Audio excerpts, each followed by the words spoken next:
Hello YouTubers, this is Jack of all trade. Just right now I just take it off this old dishwasher, and I just replace it with a new one, and this is the old one. This is crappy look right there, and I remove it already.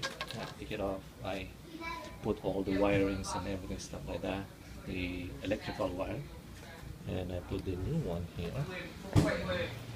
This is what it looked like. This is the one that I put here. Now it's running already. I just started already. You see, I put it in light wash. This is a GE, and everything is installed already here. I put it there already. Everything out. The line from the garbage disposal, that's the water is coming out, and the line, the supply water line, I already put it there. So this is everything is working good now, and water right there. It's a brand new dishwasher.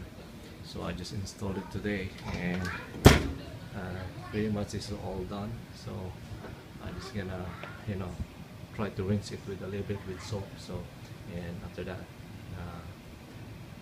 yeah, it's good to go. Okay, thank you for watching again. This is Jacob. Thank you. Bye bye.